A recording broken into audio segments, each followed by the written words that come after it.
말씀 나누겠습니다. 하나님 말씀은 우리 빌레몬서 1장에 있는 말씀이 되겠는데요.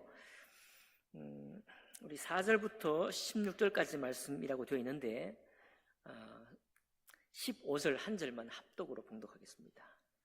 15절 신약 성경 351쪽 가량에 있습니다. 빌레몬서 1장 15절 한 절 합독합니다. 시작. 아마 그가 잠시 떠나게 된 것은 너로 하여금 그를 영원히 두게 함이리니. 아멘. 말씀과 예배를 위해 기도하겠습니다. 살아계신 하나님 아버지, 오늘 빌레몬과 그의 종 오네시모와 그들이 함께 속해있던 교회와 또 사도 바울의 관계를 통해서 우리에게 하나님께서 건네시기 원하시는 말씀을 우리가 함께 나눌 수 있도록 인도해 주시기를 원하고, 그 나눔 속에 우리 주님을 향한 신실한 믿음이 우리 모두에게 허락되기를 원합니다. 그렇게 주님 허락하실 걸 믿고 감사드리며 예수 그리스도 이름으로 기도하옵나이다. 아멘. 오늘 빌레몬서에 있는 말씀을 본문으로 해서 믿음으로 바라보기라는 제목으로 하나님 말씀 나누겠습니다. 지금부터 5년 전이죠. 6년 전인가요? 2019년 4월 4일에 고성과 또 속초에 산불이 크게 났었죠. 4월 4일이었습니다. 크게 산불이 나서 우리가 굉장히 놀란 가슴으로 불이 날아다니는 바람이 그 양안에서 부는 바람을 타고 불덩이가 날아다니면서 집을 태우는 것을 가슴 떨리는 마음으로 지켜보았습니다. 그런데 바로 그 다음날 4월 5일에 담뱃불로 우리 여기 지금은 창고가 들어섰지만 잔디밭 혹은 그에 불이 나서 교회 외벽의 일부가 녹아내리는 그런 일이 발생했죠. 다행히 전소되지도 않고 한 벽의 일부 그 상단 부분에 녹아내리면서 그동안 우리 집사님이 준비해 놓았던 화재범이 있었고, 그 범을 통해서 또 우리가 오랫동안 교회 외벽에 흰 외벽이 너무나 많이 지저분해져 있었는데 거기에 대한 소망이 있었습니다. 사고가 났는데 그 사고를 주님이 사용하셨죠. 그래서 여러분이 이 말씀을 한두 번 나눴기 때문에 다 알고 계신 내용이죠. 소방관들이 와서 바람이 조금만 이쪽 건물 쪽으로 동서방향을 불었더라면 이 교회 건물이 전소가 됐을 텐데 남북 방향으로 바람이 부는 바람에 하나님이 지키셨다, 이런 말씀을 우리에게 주었습니다. 어쨌든 사고로, 자칫 큰 사고로 이렇게 번질 수 있는 그 사고가 발생했는데, 사실 우리가 지내놓고 보니까 그 짧은 순간 위기일 수 있었던 그 사고로 말미암아서 교회가 새롭게 되는 은혜를 우리가 입게 되고, 탄력받은 우리가 오랜 동안 수건이었던 우리 부친 모친들을 위한 리프트까지도 교회 건물에 세우게 되는 그런 은혜가 있었습니다. 대표적으로 우리가 이제 어떤 사고, 우리에게 일어나는 사고는 사실은 사건도 그렇고 사고도 그렇고 사실 하나님의 이정표인 경우가 굉장히 많습니다. 하나님께서 우리에게 말씀하실 때 고통은, 우리에게 찾아오는 고통도 때로는 우리가 일상 속에 묻혀 살아가는 우리에게, 또 습관적으로 살아가는 우리에게 우리를 일깨우시는 도구로 우리를 새롭게 방향을 전환시켜서 이제 그 일이 없으면은 우리가 그냥 살던 대로 살 것인데, 그 사고 혹은 사건을 통해서 우리를 새로운 방향으로 인도하시기 위한 하나님의 방법 중에 하나가 때로는 고통이고, 또 고통을 낳는 사고고, 때로는 사고나 고통이 없지만 사건을 일으키셔서 여러분과 저를 새롭게 인도하시는 것을 보게 됩니다. 그렇기 때문에 우리는 항상 평범한 감사만을 우리 몸은 원하지만은, 만약 우리가 살아가는 동안에 끊임없이 주님이 평범한 감사와 평범한 날만 있다고 한다면 그것은 우리가 하나님의 인도하심을 거절하는 것입니다. 다른 측면에 보면 하나님 입장에서 보면은 하나님의 인도를 받지 않겠다는 완강한 거절이 되는 거예요. 항상 하나님은 우리에게 사고 혹은 사건을 일으키셔서 혹은 뼈아픈 어떤 일들을 우리에게 주셔서 관성으로 살고 있는 우리를 혹은 믿음에 잠들고 있는 우리를 일깨우셔서 베드로의 옆구리를 발로 차서 일깨우듯이 우리를 일깨워서 주님의 말씀의 길로 걸어갈 수 있도록 인도하십니다. 그게 바로 주님의 방법이에요. 그러니까 우리의 몸은 사고, 낯선 사건 혹은 고통의 일, 재난의 일들을 원치 않지만은 하나님께서 그런 방법으로 여러분과 저를 인도하신다는, 인생을 인도하시는 하나님의 방법이라는 사실을 기억하신다면 당혹스러울 순간에 우리의 마음을 잠깐 정리하고 이 일을 통해서 하나님이 어떤 이정표, 어떤 방향으로 우리를 인도하시는지를 주목해 볼 수 있는 것입니다. 이것이 바로 우리가 만나는 조금은 당황스러운 일을 만났을 때 믿음으로 바라볼 수 있는 비결입니다. 왜? 하나님은 참새 한 마리도 그냥 떨어지는 법이 없지요. 어떤 사건이나 사고를 그냥 우리에게 주지 않습니다. 사실 여러분과 저는 이런 믿음이 없어도 조금 당황스러운 일을 겪게 되면 믿음 생활 오래 한 분들은 뭔가 생각이 있죠. 이거 하나님이 왜 나에게 이런 일을 주셨지? 라는 생각을 한 번쯤 하게 됩니다. 그것은 무슨 죄책이나 이런 것 때문이 아니라 주님의 인도하심에 대해서 우리의 삶으로 경험을 해본 사람은 직감하는 거죠. 여기에 하나님 어떤 인도가 있으실까 하고 생각을 하는 것입니다. 오늘 빌레몬서에 있는 내용도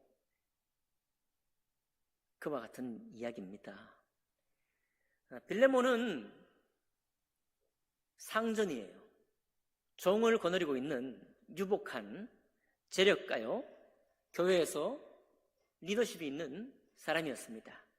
그리고 그의 종이었던 오네시모는 빌레몬의 종이었습니다. 오네시모. 그런데 오네시모가 어떻게 됐어요? 도망을 갔습니다. 주인에게 녹을 받고 주인의 일에 봉사해야 할 의무가 있는 종인데 주인을 떠나 도망을 갔어요. 설명에 주석에 보니까 당시 로마 시대니까 로마 시대에 종이 주인을 떠나 도망가는 일이 상당히 자주 일어났다고 해요. 그러니까 오네시모가 인격적으로 아주 못된 것이라고 볼 수는 없습니다. 왜냐하면 이게 상당히 자주 일어나는 일이었다는 거예요. 그 자주 일어나는 일이니까 어떻게 보면 너무 오네시모가 나쁜 사람이기보다는 자주 있는 일 중에 한 사례 정도에 해당하는 거죠. 그런데 말씀을 보면 그냥 도망간 것이 아니라 주인은 빌레몬에게 손해를 끼치고 도망을 갔습니다. 손해. 추측하기로는 주인이 어떤 돈을 맡겼거나 돈을 맡아서 심부름을 보내었는데 그 주인이 맡긴 돈을 전달해야 될 사람에게 전달하지 아니하고 도망을 간 것이다. 이렇게 이제 추측을 합니다, 보통. 그러니까 상전인 빌레몬의 입장에서 보면은 굉장히 당황스러운 사건이죠. 사고죠, 사고. 무슨 사고죠? 배달 사고. 우리 식으로 따지면 배달 사고가 난 거죠. 배달 사고만 난 게 아니라 종은 그 당시엔 자기 재산이니까요. 자기 재산에 심부름으로 시킨 돈의 사고뿐만 아니라 자기의 재산이라고 인정할 수 있는 종이까지 도망을 간 것입니다. 그러니까 빌레몬이 생각할 때 굉장히 화가 나겠죠.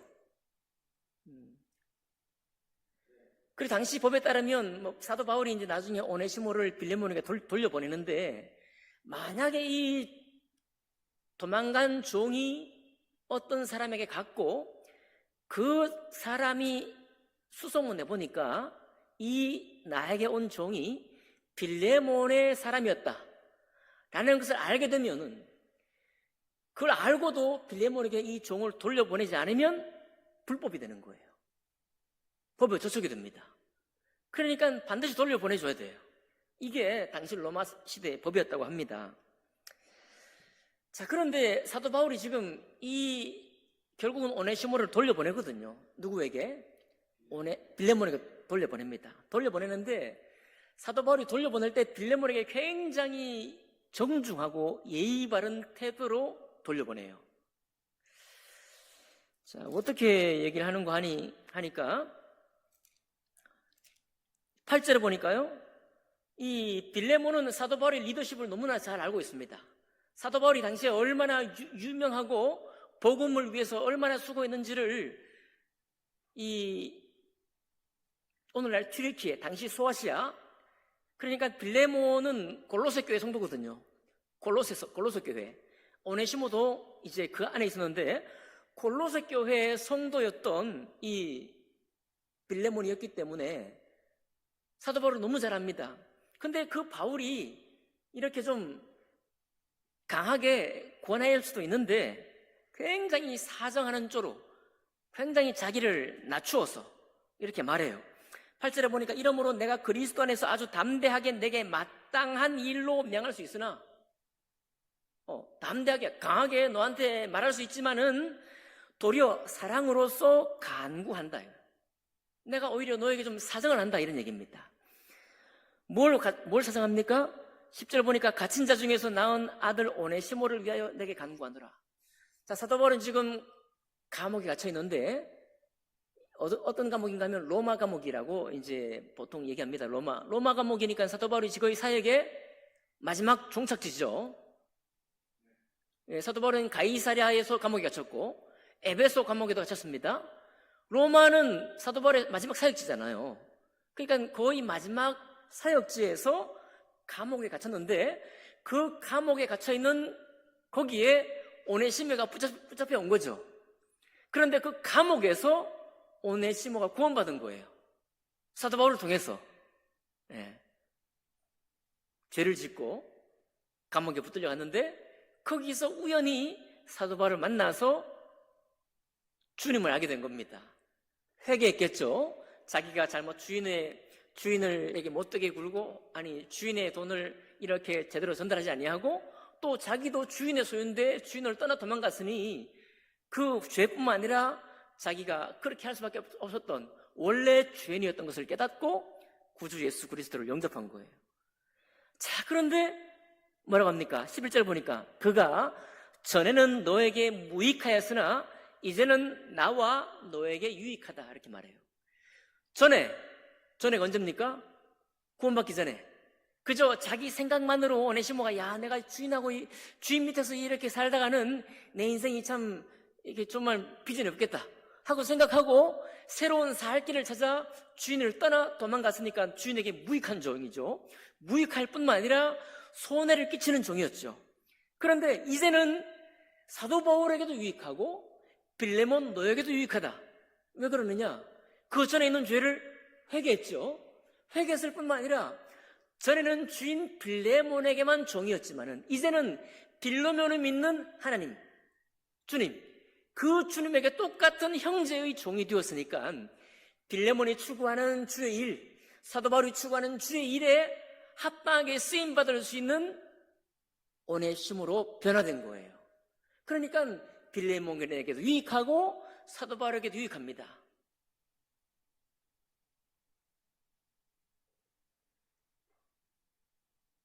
그래서 사도 바울이 얼마나 이 빌레몬을 귀하게 여겼는가 하니까 12절 보니까 그는 나의 신복이다, 이렇게까지 말해요.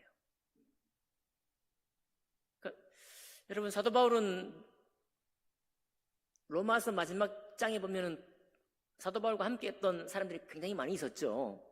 근데 사역 후반부에 갈수록 누가만 남았느니라, 디모데서 보면은 다 떠나고, 그게 있고 여기 감옥에 갇혀 있을 때는 사실 누가 도울 수가 없잖아요. 근데 감옥 안에 거듭난 이 오네시모가 너무나 사도 바울에게 큰 위로가 된 겁니다. 얼마나 큰 위로가 됐냐? 신복이 될 만큼 여기 헬라어에 마음이다 이런 말에는 카르디아라는 단어가 있습니다. 그런데 여기는 일반적인 마음이라는 카르디아라는 말을 쓰지 않았어요. 그런 말을 쓴 게 아니라 훨씬 더 심정이 막 애정이 듬뿍 묻어 있는 스플랑크나라는 단어를 여기 쓰고 있습니다. 우리말로 하면 신복뿐만 아니라 나의 심정이다, 나의 심정, 혹은 나의 심장이다. 이 오네시모는 나의 심장이라고 말합니다. 얼마나 오네시모가 사도 바울을 시원케 했으면은, 감옥에 갇혀있는 사도 바울을 얼마나 좀 하나님의 은혜로 하나님의 살아계심을 서로 나눌 수 있는 종이었으면은, 그런 사람이었으면, 그런 거듭난 형제였으면 사도 바울이 이렇게 말할까요? 너무너무 소중한 사람인 거예요. 사실 사도 바울 마음은 오네시모를 빌레몬에게 돌려보내기보다는 함께 자기 사역을 돕는 사람으로 남겨두고 싶은 거예요. 사실 너무 신복이고 너무 애정하니까. 그런데 법이 안 맞잖아요. 그죠? 사도 바울이 영적으로는 구원받은 사람이고 사도 바울을 도울 수 있지만은 사회법에 걸립니다. 이거 절차가 하자가 있는 거죠. 먼저는 빌레몬에게 돌려보내야 돼요. 그리고 돌려보내면서 빌레몬에게 부탁을 하는 겁니다. 뭔 부탁을 해요? 내가 돌려보내는데 네가 그를 잘 환대하고 영접하고 그런 후에 뭐하라? 조금 네가 좀 내 마음을 헤아린다면 그를 다시 나에게 돌려보내라. 이런 마음까지 품고서 이 편지를 보내는 거예요. 그래서 사도 바울이 강권하지 아니하고 막 이렇게 배려의 배려를 거듭하고 빌레몬에게 정말로 자기가 강권해서 명할 수 있지만은 이렇게 사려 깊은 마음으로 한다는 것은 빌레몬이 어떤 사람인가를 우리에게 말해주고 있습니다. 여러분, 빌레몬이 막 함부로 막 종을 부리고 그랬다면 사도 바울이 이렇게까지 할까요? 아닙니다. 빌레몬을 사도 바울이 알 때 이 사람이 정말 인간적으로 보나 거듭난 그리스도인으로 보나 참 좋은 사람인 거예요. 네. 정말 이 도리를 알고 다른 사람을 섬길 줄도 알고 교회를 함께 세울 줄도 아는 정말 된 사람입니다. 이 빌레몬이. 그러니까 이 된 사람에게 함부로 할 수 있습니까? 우리가 내가 필요하다고 해서 그냥 막 법도 뭐 없이 함부로 할 수 없잖아요. 그러니까 빌레몬이 이런 정말 좋은 사람이니까 사도 바울도 정중하게 예우를 갖춰서 이렇게까지 사려 깊게 편지를 쓰고 있는 거예요. 참 아름다운 관계죠. 네. 그래서 13절에 말하고 있잖아요. 그를 내게 머물러 있게 하여 내 복음을 위하여 갇힌 자 중에서 너 대신, 빌레몬 너 대신 나를 섬기게 하고 싶은 게 내 마음이야. 14절, 그렇지만 빌레몬 너의 승낙이 없이는 내가 아무것도 하지 않기를 원하노니. 사도 바울이 속마음을 다 표현했죠. 우리 속마음을 잘 표현을 안 하는 게 참 문제야. 우리는 참 체면도 있고 이 말했다가 내 속마음을 잘 얘기했다가 그 사람 어떻게 생각할까 막 토라지면 어떡할까 막 이렇게 해서 우리 한국 사람은 힘들어요. 돌려 말하든지 아니면 다른 사람한테만 말해. 내 심정을 말해. 나중에 사건이 커져요. 참 우리는 참 솔직하게 말하는 문화가 좀 아니야. 여기 좀 어려움이 있지만 그러나 돌려 들어가거나 면전에서 들어가거나 어차피 들어가게 돼 있습니다. 그렇죠? 들어가게 돼 있어요. 어쨌든 사도 바울은 이렇게 자기 마음을 다 솔직하게 표현합니다. 그러니까 오해할 수 있는 일이 없죠. 명백하게 사도 바울이 지금 마음을 표현하고 있습니다. 오네시모는 나의 신복이야. 나는 그와 함께 지금 복음의 일을 함께 하길 원해. 그러나 네가 성락하지 않는다고 한다면 나는 그렇게 하지 않겠어. 하지만 빌레몬아, 이건 내 마음이야. 이렇게까지 말해주는 겁니다. 자, 그런데 15절에 정말 기가 막힌 말을 하고 있어요. 15절 오늘 여러분과 제가 읽은 이야기죠. 아마 그가 잠시 떠나게 된 것은 너로 하여금 그를 영원히 두게 함이리니 라고 하는 말하고 있습니다. 이거 좀 다른 번역으로 읽어드리면요, 그가 잠시 동안 그대에게서 떨어져 있었던 것은 아마도 그를 영원히 그대의 사람으로 만드시려는 하나님의 섭리인지도 모릅니다 라고 말하고 있어요. 자, 타카 아마, 부사 타카 아마라는 걸 쓰고 있는데, 아마도 사랑일지 몰라 이런 가요에 있는 아마도가 아니에요. 이런 뭐 그냥 추측하는 그런 아마도가 아니고, 사도 바울은 지금 어때요? 항상 하나님 일하면서 고난도 받고 또 시원케 되는 구원도 베풀고 많은 일을 겪었잖아요. 그러니까 모든 일 속에는 뭐가 있다? 하나님의 섭리가 있다는 것을 늘 알고 있는 거예요. 그러니까 사실 빌레몬은 화가 나 있기도 하고, 왜 이 사건이 터져버린 거잖아요. 사고가 나버린 거예요. 자기 집안에 사고가 났는데 왜 사고가 났는지 모릅니다. 뭐 어떤 짐작은 되겠지만은 아직 이렇게까지 생각하신 적이 없을 수도 있어요. 근데 사도 바울이 해석을 해주는 거예요. 야, 정말 빌레몬이 너에게 손해를 끼치고 나에게 왔는데 참 신기하죠? 손해를 끼쳐서 도망갔는데 하필이면 감옥에서 누구를 만나요? 사도 바울을 만났잖아요. 이게 벌써 우리를 좀 생각하게 만드는 일입니다. 모든 일은 그런 거죠. 도망가서 영원히 그냥 어디 가서 엉뚱한 데 가가지고 한 10년 후에 만날 수도 있는데 어떻게 사도 바울 있는 감옥에 갔냐 이 말이에요. 그리고 그것만 중요합니까? 어떻게 또 거기서 사도 바울을 만나서 복음을 전해 들었어요. 복음을 듣는다고 다 구원받습니까? 아니죠. 또 어떻게 거기서 들은 복음을 마음으로 영접하고 또 그리고도 사도 바울이 신복까지 된 이것은 그냥 있을 수가 없는 일 아니겠습니까? 그래서 사도 바울이 생각하는 거예요. 야, 오네시모가 만약에 너에게 충성된 사람으로만 있었다고 한다면 그가 예수 그리스도를 주로 영접하지도 못하고 그저 주인이 교회 가니까 따라갔을 텐데, 그저 그냥 종으로만 살았을 텐데, 이제 그가 집을 떠나 도망가서 손해를 끼쳤는데도 불구하고 이런 인도를 받아서 이런 유익한 사람이 된 것이 그냥 나오겠느냐, 이게. 이런 일이 그냥 있겠느냐라고 사도 바울이 미리 뜨인 눈으로 바라본 겁니다. 그래서 여기 있는 아마는 그냥 아마가 아니라 하나님의 섭리 속에서 빌레몬 가정에 일어난 사고를 해명을 하는 거예요.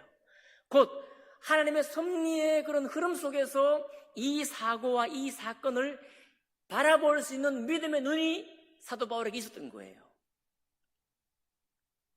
그러니까 여러분과 저에게도 어떤 게 필요합니까? 매일 일상이 항상 변함없이 이대로만 있기를 원합니다. 또도막을도 돌고 말고 한가위만 갖게 해주십시오. 항상 평안과 감사가 넘치게 해주십시오 라고 우리의 몸은 원하지만은 하나님은 여러분과 저를 그렇게 인도하는 법이 없죠. 하다못해 주방에서 일하다가 손을 칼로 베이는 일이, 그런 일도 생기잖아요. 어떤 식으로든 우리는 사건을 만나고 조금 더 세게 사고도 만나기도 합니다. 자, 그럴 때 우리는 당황하기도 하고 때로는 왜 나에게 이런 일이? 라고 하는 그런 마음도 생기고 또 심지어는 이것이 트라우마가 되기도 하죠. 수년 동안 잊을 수 없는 트라우마가 되기도 할 것입니다. 너무 심하면은 돌이킬 수 없는 일까지도 하나님께서 만드시죠. 그런 일까지 허락하시죠. 그러니까 우리의 살아있는 동안에 계속해서 마음의 아픔으로 간직할 수밖에 없는 일까지도 우리에게 지으시기도 하십니다. 그런데 사도 바울은 오늘 여러분과 저에게 권하시는 거예요. 권하고 있는 거예요. 하나님께서 우리에게 다만 아픔과 고난과 괴로움만을 위해서 이 일을 주셨겠느냐? 그렇지 않다는 거죠. 예레미야에서 보면 그렇게 말씀하시죠. 너를 재난과 혹은 고통을 주는 것이 나의 뭐가 아니다? 본심이 아니다. 하나님의 본심이 아니라고 말하고 있잖아요. 그것은 그것으로 우리가 사고를 만나든 사건을 만나든 그 모든 일 속에는 우리의 아픔이 있습니다. 우리의 괴로움이 있어요. 우리의 아주 오랜 동안의 그런 손실도 있을 것이고 트라우마까지 번지는 그런 아주 괴로운 일도 없지 않아 생기는 것입니다. 근데 그 모든 일이 하나님이 우리의 아버지시고 우리가 그분의 자녀이면 하나님께서 그 일들 속에 심어놓은 하나님의 섭리가 있다는 사실을 고백할 수 있는 거예요, 우리는. 여러분과 저는. 그렇습니까?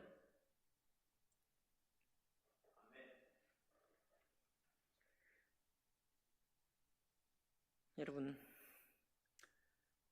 우리 지난주에는 청년부가 모임을 했습니다. 이번 주 여성교회 일부가 하죠. 네. 또 작년부도 합니다. 준비하는 과정에서 참 하나님 은혜가 있다는 것을 제가 보게 됩니다. 여러 가지 마음이 좀 어떻게 할꼬 하는 얘기서부터 이제 청년부들이 평가했는데 아주 막 서로에게 약간의 그 불편함을 주는 그런 평가까지 했더라고요. 그러면 되냐 말이에요.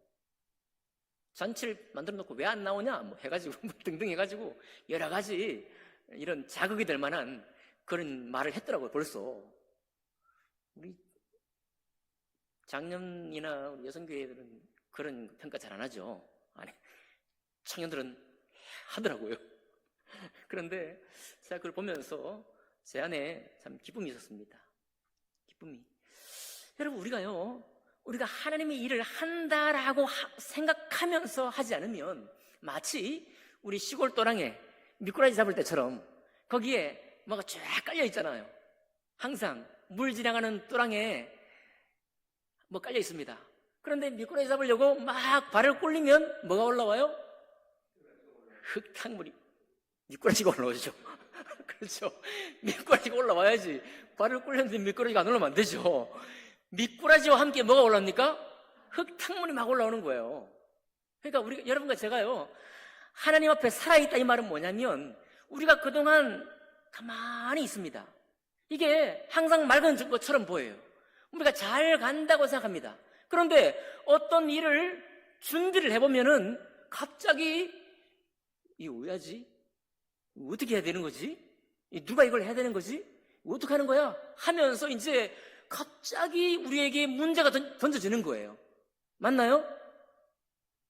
그랬죠? 네. 그러니까 갑자기 우리 부족한 것도 보이고 우리가 준비 안 된 것도 보이고 그러니까 날짜는 잡아놨으니까 이걸 준비하려고 애를 쓰게 되잖아요. 그러는 과정 속에서 우리에게 약간 부하가 걸립니다. 어떤 과부하가 걸리기도 하고 그 속에서 우리에게 이제 나오는 거예요. 아, 이것이 준비 안 될 것도 나오고, 야, 우리가 이렇게 정말 신앙생활 잘했는데도 불구하고 이런 것들은 준비 안 된 거구나, 이 나오는 거예요. 이런 일들이 계획은 우리가 세우고 우리가 함께 동참했지만 하나님께서 이것을 보여주는 거예요. 그렇죠? 준비하는 과정에서부터 우리를 새롭게 하시는 겁니다. 벌써 우리는 주님께 선물을 받은 거예요. 또한 이 일을 진행하는 과정 그리고 결과 속에서도 우리 주님께서 우리에게 말을 걸 거예요. 분명히 여러분 이 일을 수행하고 서로 막 기도한 마음으로 해놓고 나면은 주님이 뭔가 말씀하실 겁니다. 그게 바로 말씀이 살아있고 교회가 왕성해져 가는 모습이에요. 자, 이거는 우리가 알게 모르게 하나님이 툭 던지는 사고가 아닙니다. 우리가 이 리모델링 할 때도 우리가 뭐 하려고 했나요? 갑자기 도시가스가 들어온다는 거 아닙니까? 그동안 우리는 신발을, 부츠를 벗어야 되는, 성탄 예배 때 기껏 초청했더니 막 부츠를 벗고 마룻바닥에 앉아야 되는 이 중년의 여인들의 불편함의 호소를 듣고 있는데 그냥 도시가스가 들어온다는 거 아니에요. 그러니까 마룻바닥을 떠둬야 되는 거 아닙니까? 그거는 주님이 일으킨 사건이에요. 그렇죠? 우리가 계획한 거 아닙니다. 우리 원함이 있었지만 그러나 이번에는 우리가 계획한 거예요. 그죠? 자, 그렇죠. 좋습니다. 주님은 우리에게 뜻하지 않은 사고를 일으키셔서 우리에게 신앙의 이정표를 갖게 만드십니다. 우리가 계획하지 않은 사건을 주님이 친히 주관하셔서 우리를 새롭게도 만드셔요. 그러면 항상 믿음은 수동적인가요? 그렇지 않죠? 하나님의 때가 되면 우리가 능동적으로 주님의 일을 계획합니다. 무엇입니까? 우리가 사건을 일으키는 거예요. 우리가 사건을 만드는 것입니다. 그러면 우리가 일으킨 사건, 우리가 만든 사건에 하나님의 일하심을 목격을 하는 거죠. 이 세 가지가 주님께서 우리를 새롭게 하시는 방법이고, 주님의 섭리 가운데 우리가 살고 있다는 사실을 종종 새롭게 깨닫게 되는 주님의 방법인 것입니다. 여러분, 그러니까 우리가 얼마나 감사합니까? 아마도 우리가 이렇게 계획을 세우고 일을 진행하게 된 것은 우리로 하여금 하나님의 섭리가 어떠한 것을 알게 하려 함일지 누가 알겠느냐 라고 주님께서 오늘 빌레몬의 이 일을 통해서 여러분과 저에게 말씀하고 있다. 저는 그렇게 믿습니다. 지금 우리 은상호 부친모친들은 걷는 것도 버거우시고 하루하루 이제 지나는 것도 힘겨우시고 뭔 일을 했으면 좋겠다 이렇게 말씀하시고 하십니다. 우리 부친모친들을 위해서도 교회가 좀 더 노력해야 되겠어요. 학생부를 위해서는 더 노력을 해야 되고요. 그런데 이런 일들을 우리에게, 이런 필요들을 우리에게 주실 때 우리가 정상적으로 반응을 하고 그런 것들을 또 하나님의 인도를 통해서 섬기고 새롭게 할 때 하나님께서는 여러분과 저를 정말 하나님의 동역자, 이 실제로 움직이는 하나님의 동역자로 인도하시고 주님의 아름다운 열매로 여러분과 저에게 공급해 주실 것을 저는 믿습니다. 참 좋은 시간들을 우리에게 주셨고 좋은 설렘을 우리에게 주셨기 때문에 이번 이 모든 계획 속에서 특별히 1년 동안 우리가 진행하고 있는 이 모든 일들 속에 하나님께 영광이 되고 여러분과 저를 새롭게 하시는 주님의 은혜의 역사가 있기를 주님 이름으로 축복합니다. 기도하겠습니다.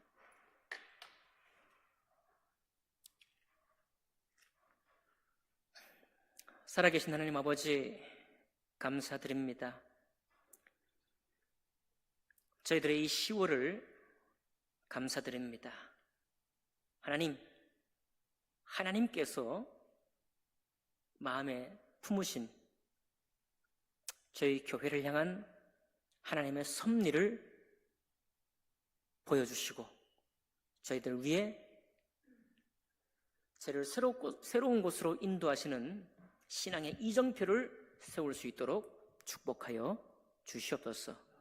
모든 것 주님께 감사드리며 귀하신 우리 주 예수님 이름으로 기도하옵나이다. 아멘.